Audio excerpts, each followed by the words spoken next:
ምርመራ ሳደርግ ጥሩ ደረጃ ላይ ነበር ያለው። ጥሩ በቃ ሜቢ እንደውም ዶክተሬ እዛ ኢትዮጵያ ያለው በጣም ኢትዮጵያ ውስጥ አለ የተባለ የማህፀንና የጽንስ ስፔሻሊስት ነው። ዶክተር እንዳለ ይባላል። እሱን የመጨረሻውን ኦፕሬሽን ያደረገልኝ እሱ ሰውዬ እሱ ዶክተር ማለት ነው። ተስፋ ነበረ በቃ ተሰጥቶኝ ነበር ተስፋ። በጣም ጥሩ ተስፋ ላይ ደርሼ ነበረ። ግን እድሜም እየቆሰቆሰው ነበር። ግን ደግሞ የ50 ዓመት ሴት ገብርኤልን ወልዳ አይቻለሁ። ብዙዎቻችሁ እዚህ ውስጥ ገብታችሁ አንዷማ ቪዲዮ ሰርታለች። እኔ ጌጤ የምታናድደኝ ሳራ በ90 እኔ እኮ ማህፀን የለኝ ማህፀኔ ነው ሪሙቭ ተደርጎ የወጣው። በምን ያረግዘዋለሁ? እግዚአብሔርን መፈተን እኮ ጥሩ አይደለም። እግዚአብሔርን እኮ አንተ የእግዚአብሔር ልጅ ከሆንክ ዳቦን ድንጋይ አድርገው እንዳለው እኮ ነው። ይሄ ማለት ነው። ምን ላድርግ? ቆይ በምን ማህፀን ነው ማረግዘው? ከይቅርታ ጋር እኔ ሌላው ቀርቶ በኦፕሬሽን ማህፀኔ ሪሙቭ ሲደረግ ኦቫሪ እንኳን ወጥቷል። ኦቫሪ ወጥቷል። እኔ ሴንስለስ ነኝ ዛሬ። ይህን ታውቂያለሽ? አታውቂም። ግን አንቺ ስለ እኔ ቪዲዮ ሰርተሻል። ወጥሽ እኔ ጌጥ የምታናድደኝ ምናምን። ተው ግን ተው፣ ለጃጅመንት አቸኩሉ። እኔ እዚህ ቲክቶክ ላይ መጥቼ ራሱ ያወራሁት አሁን እንጂ ድሮ ማንም ሰው ምንም ማያውቅ። እኔ ኦፕሬሽን እንደተደረግኩ ታውቃላችሁ እንጂ እኔ እነዚህ ነገሩ በህይወቴ እንዳለፈ ታውቁ ነበረ። ለምሳሌ ወጣችሁ ሄዳችሁ አንዷ ዱባይ ላይ ያለች የተባለች ጥሩ ያኒ ብዙ ሰዎችን ሰፖርት የምታደርግ ሴት አግዝሻለሁ ብላ ስትነሳ ቤቷ ድረስ ተጉዘው ሄዱ። እንዳትረጃት ለማለት እንዳታግዣት። ምክንያቱም እኛ እንዲህ ቦታ እንሰራ ነበር፣ እሷ እዚህ ቦታ ስትሰራ ተሸላሚ ናት ብለዋል። ሳሂ ላሚ ነኝ ዱባይ ውስጥ ጎበዝ ሹፌር ተብዬ ጀልባ ነው የሚባለው። ከዛ ተሻገርን። ከዛ ከተሻገርን በኋላ ምናልባት ጓደኛዬና አንዱ ልጅ ፍቅር ይዟቸዋል ይመስለኛል። የራሳቸውን ሰዓት ስለፈለጉ ከኛ ትንሽ ፈቀቅ ይላሉ እና ንፋስ ነበረ፣ አየሩ ንፋሳማ ነበረ። እኔ ደግሞ ብቻዬን ንጹህ ህሊና ነው ያለኝ፣ ግን ንጹህ ልብ ነው ያለኝ። አጠቃላይ ያለሁበትን ቦታ ያለሁበትን ነገር ደስ ብሎኝ ኢንጆይ እያረኩት ነበረ። አንድ ሰው ነበረ እስከነ መፈጠሩ ትዝም አላለኝም። አለ የሆነ ብቻ ራስህንም ታቋሙ ኤርሚያስ ይባላል። ኢትዮጵያ ውስጥ ነው ያለው። የባቡጋያ የት ከተማ ደብረ ዘይት ነው ምንድን ነው ያለው? የዛ አካባቢ ልጅ ነው እና እንደዚህ ስራው ይሄ ነው። በቃ ጀልባ ምናምን እንትን ማለት እና ሰዎች ሊዋኙ ሲሉ መንከባከብ፣ መጠበቅ እንዳይሰምጡ ማለት ነው። ከዛ ምንድነው የተመኘው እሱ በሌላኛው ጠረፍ ወይ በወዲኛው ጠረፍ ወይ በወዲኛው ጠረፍ ስታዩ ሰዎች አሉ የሚጫወቱ ምን የሚሉ አሉ፣ የሚዋኙ አሉ፣ የሚበሉ የሚጠጡ እንጆይ የሚያደርጉ አሉ። ግን እኔን የሚያየኝ ሰው አልነበረም። ሁሉም የየራሱን ህይወት ነው። ፕላስ ደግሞ በጣም የሚያስጠላው ምን እንደሆነ ታውቃላችሁ? ድምጻችሁ ሳይሰማ ሲቀር እንደዚህ አይነት ነገር እኔ አልፈልግም ምናምን ስለው የሆነ ከምን ጋር አያያዘው፣ ለምሳሌ ከመሽኮርመም ጋር አያያዘው። አንቺም ሴት ሆነሽ አለኝ። ኦኬ ሴት አይደለሁም ባንተ አይን፣ ግን እኔ ይሄንን አልፈልገውም አልኩት። ደግሞ ነካኝ። አሁንም ተው አልኩትኝ። ከዛ እረፍ በቃ አልፈልግም አልኩት። ግን የሆነ ፓወር ያለው ነገር ይሄ ለምሳሌ እዚህ አናቱ እዚህ ጋር ፀጉሬ አምፖሎ ተይዞ ጫፉ ላይ ዊግ ተደርጎበታል። ዊጉን ሲጎትተው እንደዚህ ባለ በሌላ ኃይሉ በጣም በፓወር ሲጎትተው ያኔ ጭንቅላቴ ውስጥ ብዙ ነገር እኔ ሴት አልመስልም። እባብ እንደዛ አይቀጠቀጥም። ሲቀጠቅጠኝ ማለት ነው ሰው የለም እጮሃለሁ። የማስታውሰው በቃ ብዙ ታቦት ጠርቼበታለሁ። በቃ ብዙ ታቦት እናቱን ቤተሰቡን የቀረኝ ነገር የለም። በቃ ከዛን ጠጋ ብዬ እንደዚህ ራሴን ማጠብ ጀመርኩ። ከዛ ይሄ የእነሱ ዝነኛ ስድብ አለ፣ እናትሽ እንደዚህ ትሁን። እሱን እየደጋገመ እየተሳደበ አንቺም ሰው ሆነሽ አስቀያሚ ቀፋፊ ምናምን የተለያዩ ስድቦች እና ያ ቀን ትልቁ የሚባለው ያመለጥኩኝ ቀን ነው። እና በነገራችን ላይ ለማታውቁ ሰዎች አሁንም በስተርጅና ማለት ነው ጠላቴ ሆይ አመለጥኩህ የሚል መዝሙር አለ። አመለጥኩህ እንደ ዘበት አቤት የእግዚአብሔር ስራ አቤት የእግዚአብሔር ምሕረት ነው የሚል የወርቅነሽ መዝሙር አለ። በጣም ነው የምወደው። ሁሌ የምዘምረው መዝሙር ነው። ሁል ጊዜ በህሊናዬ የሚመጣ ነው። አሁንም እዘምረዋለሁ እና ያን ቀን እሞት ነበረ፣ ግን መጡ። እነሱ ሲመጡ ማለት ነው እነሱ መጥተው ሲያዩ በቃ በተለይ ልጁ ከጓደኛ ጋር የነበረው ናትናኤል የሚባል ልጅ ነው። በጣም አዘነ። በቃ የሚሆነው አጣ ምናምን።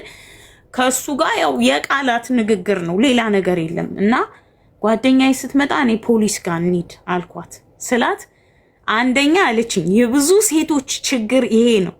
እኛ 2 ነን፣ እነሱም 2 ናቸው ያለነው። ተሻግረን ቢን ባህር ሰንጥቀን በሌላኛው ለምን ሄዳችሁ ለምን መተሽ ነው የሚባለው። ብትሄጂ እንኳ ፖሊስ ጋር አለችኝ። ያኔ እንደ ሐሳብ ነው እሷ ይሄን ያለችኝ። በእድሜ ታናሼ ናት፣ ታላቄ እንኳን አይደለችም። እኔም ህሊናዬ ላይ የመጣው መጀመሪያ ሰው ብሌም ያረገኛል። ገብቷችኋል? ኢንጆይ ያረጋለሁ ብዬ ነው ሄድኩትኝ። ኦኬ አገልግሎት ሊሰጠን ነው የመጣው። ግን አሁንም ቢሆን ሰው ጋር ብትቀርቡ ይሄ ነው የሚመን ማለት በቃ የኛ ህዝብ ደግሞ አብዛኛው ሴት ልጅ ከዚህ የተለየ ምን አገልግሎት አላት ነው ብሎ የሚያምነው። ገብቷችኋል? ምናልባት እኔ ያ ዘመን አልፎኛል። ግን ዛሬ እግዚአብሔር ምስክሬን ሀቃችሁን አትስጡ ለሰው። የኔ ማለት እግዚአብሔር በህይወታችሁ እንዲህ አይነት ነገር አይምጣ፣ አያምጣ፣ አያጋጥማችሁ። ግን ቢያጋጥም ይሄ ሊሆን ይችላል። በቃ እዚህ ውስጥ የሆነ ነገር ተቀምጦ ቀረ። ለምን በትልቁ ያስጠላኛል። ወንድ በቃ በጣም እየጠላሁ መጣሁ። ከዛ ጊዜ በኋላ እንደ ሆረር እፈራቸዋለሁ ሁሉ። በቃ ማንንም ነው ማላምነው በህይወቴ። ማንንም እንኳን አይደለም ሰው ግራ ትከሻይን አላምነው፣ እንኳን አይደለም ወንድ ቀርቶ አትሊስት ለሴቶች ይሻላል። ግን የሚገርመው ይሄ ነገር ከነገርኳቸው ሰዎች መካከል አላግጠው ያለፉ ሴቶችም ነበሩ፣ በእኔ ላይ ማለት ነው። ምልቶኝ ሄድ መለጥኩት። ያን ቀን ማይንዴ ላይ ቀረ። በቀል ምን ማለት ዳግም ባገኘው ራሱ ማለት ቢታሰር ወይ የሆነ ነገር ቢሆን እመኛለሁ። ግን እድሉ ቢኖረኝና እንደው ግን እውነቱን ነው የምነግራችሁ እዚህ ጋር እኔ በቀለኛ ሴት አይደለሁም እንጂ ብዙ የምበቀላቸው ሰዎች ነበሩ በህይወቴ። ነው በቀለኛ አይደለሁም ማለት ከዛ ቦታ ፈቀቅ ማለት የምትወዱበት ነገር የለም። ሴቶችም ሲጎዱኝ ካጠገባቸው መሸሽ ነው የምፈልገው። በቃ ሴት ልጅ ጥላቸዋን ሳይ፣ ፊቷን ሳይ፣ ክፋቷን ለኔ ያላትን ነገር ሳይ ካጠገቧ መሸሽ ነው የምፈልገው። በቃ ካጠገባቸው መሄድን በጣም የሚገርማችሁ ለመድኃኒዓለም ብቻ ስነግረው ቤተክርስቲያን የማገለግልበት ቤተክርስቲያን በጀርባ በኩል የሆነች ቦታ አለች፣ ሚስጥረኛ ቦታ ለኔ። ያቺ ቦታ ሄጄ ለሱ ብቻ ስነግረው የእውነት ያን ቀን ይወጣልኝ እስኪመስለኝ ከውስጤ ፍንቅልቅል ብሎ በጣም በሐዘን አለቀስኩኝ።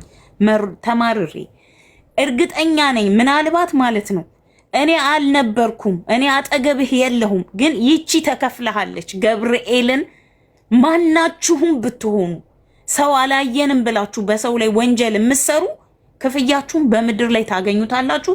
ከማን እንደሆነ ከእግዚአብሔር ክፍያችሁን ታገኙታላችሁ። 100% እርግጠኛ ሆኜ የምነግራችሁ ያ ልጅ ክፍያውን አግኝቷል።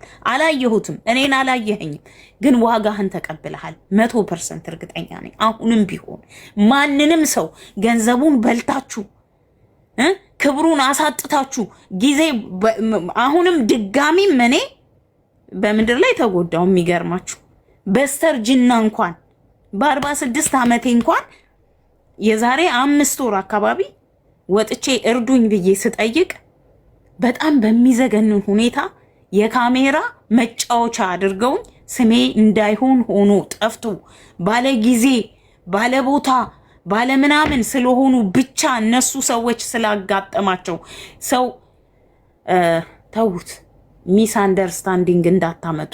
እሱን እንርሳው፣ አለፈ። ለማንኛውም ግን ኦኬ የ17 ዓመቱ ጉዞዬ አንድ ሰው ተነስቶ ጌጤ ከሱ ጋር ስትወጪ ስትገቢ ሰው ያይሻል እና ይሄ ልጅ በህይወትሽ ያለ ይመስላችኋል ብዙ ሰዎች። ኦኬ ማለት ልትጋቡ ነው የሚመስለው ሰው፣ ግን አንቺ እድሜሽ ሄዷል። ኦፍ ኮርስ እድሜ የቆሰቆሰው ነበረ። ወይ ተጋቡ ወይ ተለያዩ።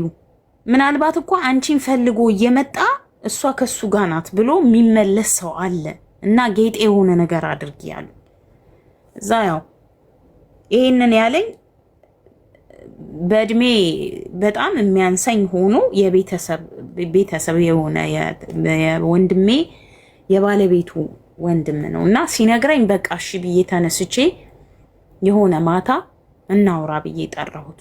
እኔ እኮ መልሱን አውቀዋለሁ፣ እውነቱን ስነግራችሁ መልሱን አውቀዋለሁ፣ ግን ከሱ መስማት ፈለግኩ። ምን እንደሚሆን መልሱ በደንብ አድርጌ አውቀዋለሁ። እንዳልኳችሁ ነው፣ ሰፖርት ያደርገኛል። ትምህርት ቤት ለምሳሌ ብር ባይኖረኝ ይከፍልልኛል። ሰምታይምስ እጄ በጣም ባዶ ሲሆን በተወሰነ ነገር ያግዘኝ ነበር እና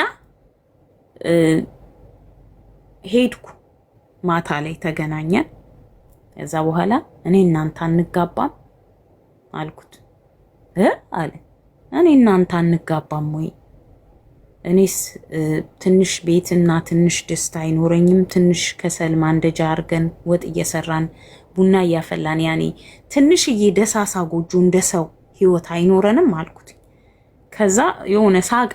መቀልድ ነው የመሰለው እና ሳቀ። ማለት እኔ እውነቴን ነው፣ እኔ ሚስት መሆን አልችልም ወይ? ምንድን ነው ችግሩ? አንቺ ሚስት መሆን ትችያለሽ፣ እኔ ግን ያንቺ ባል መሆን አልችልም። ያኔ በአጠቃላይ እኔና አንቺም አንጋባም።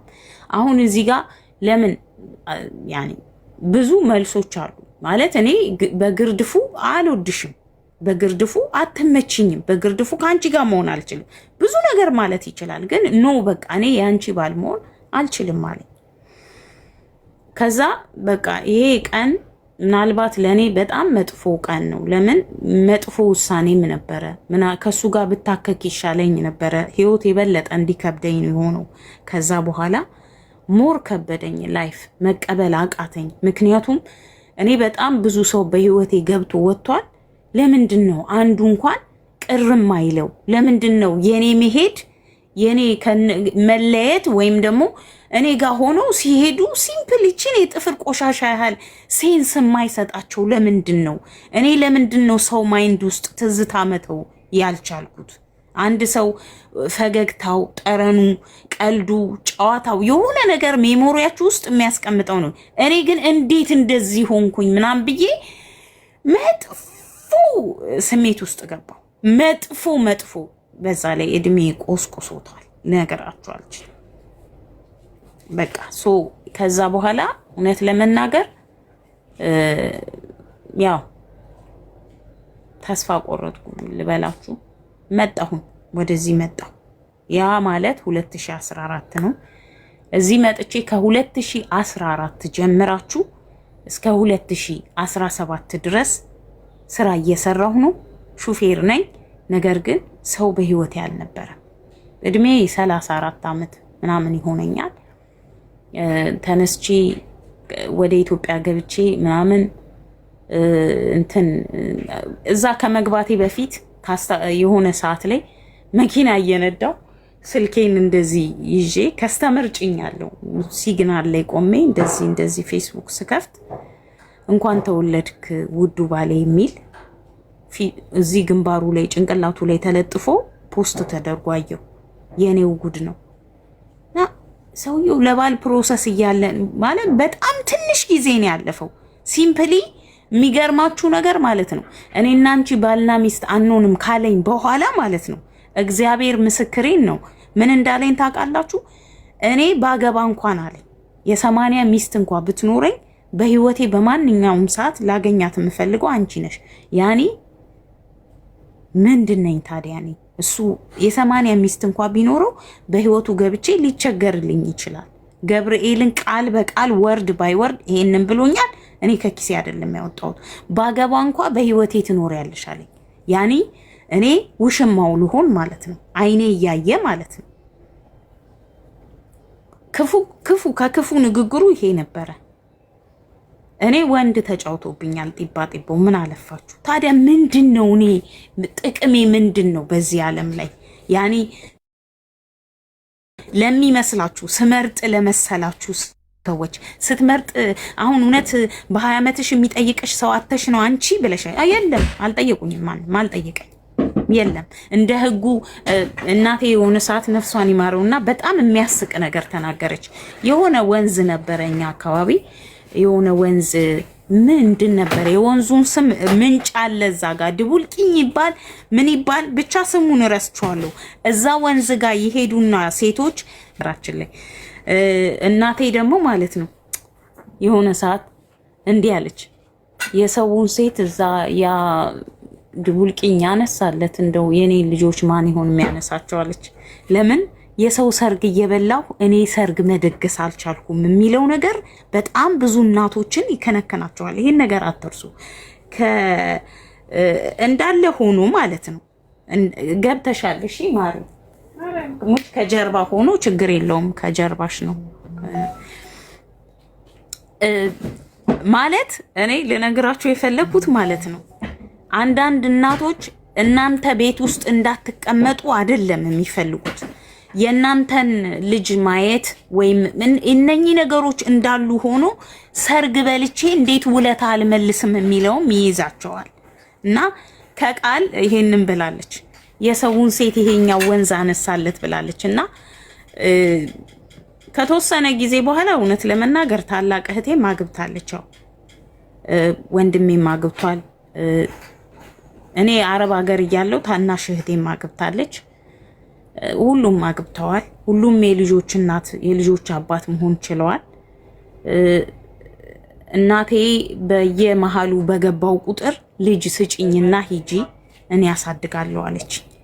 እዛ ይሄን ነገር በደንብ አድርጌ ማሰብ ጀመርኩ። ለእናቴ ሰጥቼ እንደሰው ልጅ ይኖረኛል ብዬ ብዙ ልጆች አብረውኝ እዛ ከሚሰሩ መካከል ልጆቻቸውን ጥለው የመጡ አሉ። ግን እነሱ በጊዜ ነው የወለዱት። በ20 ቤት በ10 ቤት ሁሉ ወልደው ጥለው የመጡ አሉና እኔ ግን እድሜ በጣም ቆስቁሷል። ፕላስ ደግሞ በጣም የሚያመኝ ሴንሲቲቭ ቦታ እሱንም ማህፀኔን ነው የምታመመው።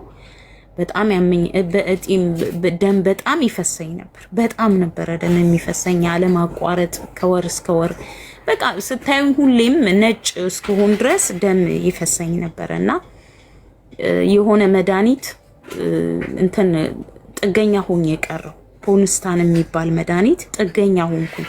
እሱ መድኃኒት በየወሩ ወስደው ነበር። ግን ደግሞ ክርስቶስን ነው የምላችሁ በጣም ብዙ ሴቶች አላችሁ እንደዚህ አሁን ማዳም ቤት ሆናችሁ በማህፀን እጢ በተለያየ በሽታ ወይ በዩሪነሪ ትራክ ኢንፌክሽን የምንለው ወይ ደግሞ የሽንት ቧንቧ ወይ ደግሞ የማህፀን ኢንፌክሽን የሚባሉት በጣም ለከፋ ችግር እንደሚዳርግ የማታውቁ ሰዎች አላችሁ።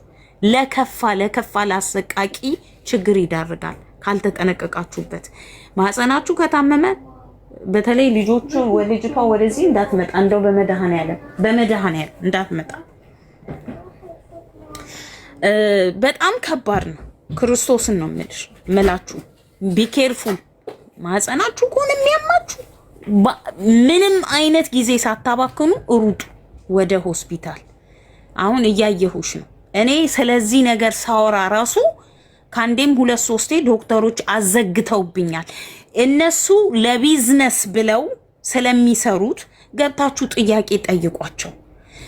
ጥያቄ ጠይቆ ከመረዳት በላይ ግን የሚበልጠው ሆስፒታል ሄዶ ሕክምና ማድረግ ነው። ሕክምና አድርጉበት ለማህፀናችሁ። እኔ ተናግሬያለሁ፣ ከመናገር ውጭ የለም። ሲቀጥል እርጉዝ ሆናችሁ መቼም ይሄን አልነግራችሁ።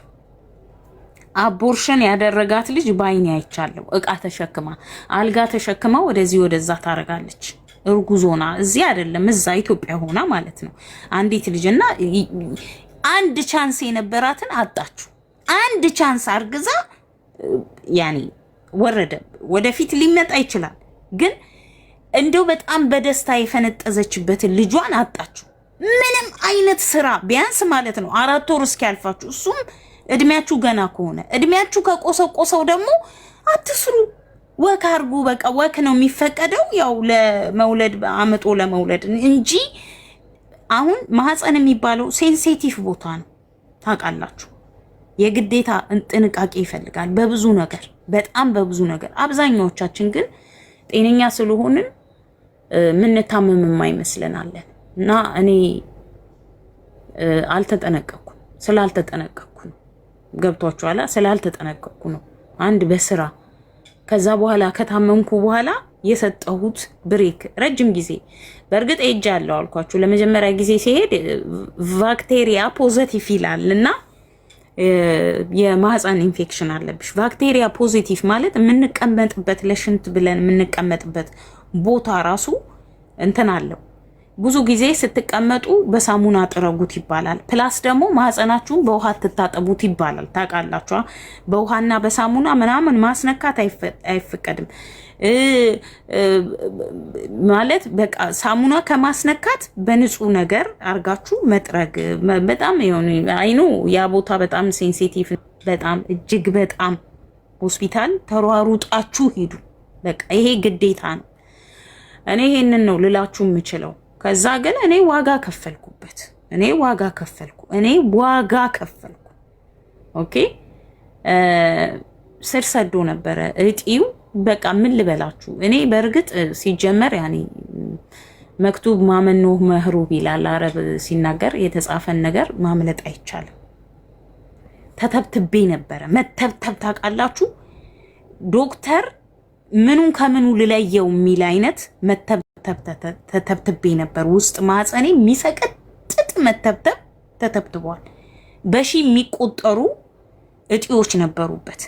እንድች በጣም የምን ከኪንታሮት የሚያናንሱ ሁሉ አሉ። ስለዚህ ዋናውን ቢያወጡት ዋናውን የተወሰኑትን 9 5 10 ቢያወጡ እንደገና ሌላ 100 ትተው ነው የሚወጡት። ስለዚህ ምንድነው የመጀመሪያ ጥቁር አንበሳም ሁሉም ሆስፒታሎች ከጥቁር አንበሳ ጀምራችሁ አለርትም ምንድነው ይሄ ተክለ ሃይማኖት የተለያዩ ሆስፒታሎች ያሉኝ ማህፀንሽ ጠቅላላ መውጣት አለበት ሲንስ the beginning።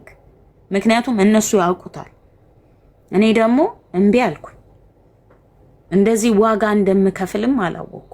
ከጤንነትም አንፃር ትበሳጫላችሁ። ጤና ሳይኖራችሁ ሲቀር ታዝናላችሁ፣ ታለቅሳላችሁ፣ ትወድቃላችሁ፣ ትነሳላችሁ። እነኚህ ሁሉ ነገሮች ንዴት ቋጥሬ ነው የምጓዘው። ጧትም ማታም ንዴት ከራሴ ጋር እየተንጨረጨርኩ ስኳር ነው ያተረፍኩት። ስኳር ያዘኝ። ስኳር ይዞኝ ብዙም አልቆየም። ቢያንስ 6 ዓመት በኋላ ግፊት ተጨመረበት። ነርቭ ድሮም አለብኝ ሲጀመር ነርቭ አለብኝ አልኳችሁ። ግን የመጀመሪያ ኦፕሬሽን ሳደርግ እኔ ስኳር ስላልነበረብኝ ቶሎ ነው መዳን የቻልኩት። ሁለተኛውን ኦፕሬሽን እዚህ ዱባይ ላይ ነው ያደረኩት። ስኳር ነበረብኝና ተሰቃይቼ ነው የዳንኩት። እንደውም አሁን በቅርቡ አንዲት ጓደኛችን በእንትን ኢንፌክሽን ምክንያት ሆስፒታል ናት ያለችው፣ እግዚአብሔር ይማራት እና እኔም የሷ አጣ ይደርሰኝ ነበር። ምክንያቱም የመጨረሻ ደረጃ ደርሼ ነበር ታምሜ ማለት ነውና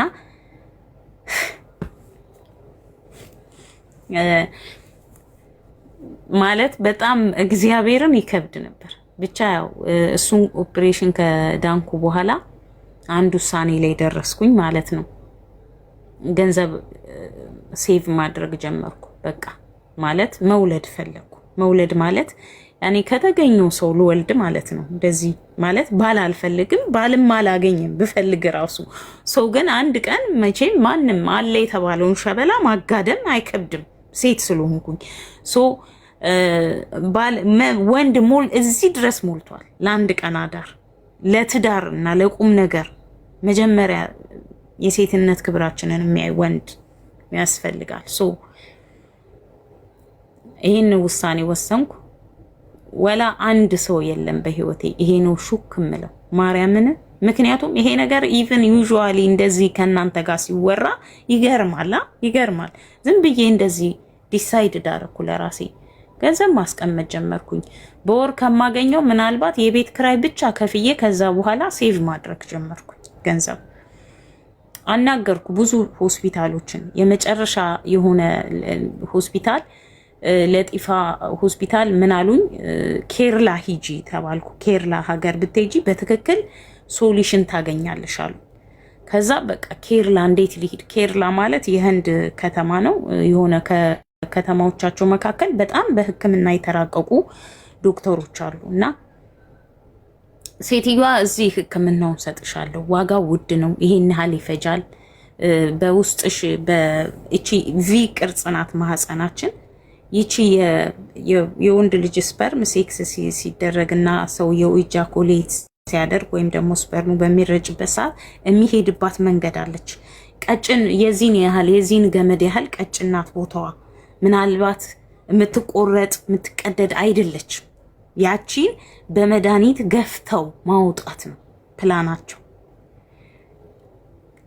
ህክምናው በዓለም ላይ በጣም የመጨረሻ ከባድ የምትሉት ነው። እኔ እሱ ነገር ሲወጉኝ ደም ጮር እያለ ነበር የሚፈሰው እሱን ህክምና ሳረግ። ግን እኔ ከእግዚአብሔር ጋር ብቻ ነኝ፣ ከሰው ጋር አልነበርኩ። ለምን ለእግዚአብሔር እነግረዋለሁ፣ ግን ደግሞ እውነት ለመናገር እሱም አልፈቀደልኝም። ወላ ከገንዘቤ ገብቷቸዋል፣ ወላ ከእድሜ ገብቷቸዋል። ብሩ ቢቀመጥ ሜቢ ዛሬ እንደዚህ የምቸገር ምንከራተት ሴት ላልሆን እችላለሁ። ምናልባት ዛሬ የምሰራበት ወይ የሆነ ነገር የማደርግበት ገንዘብ ይኖረኝ ነበረ።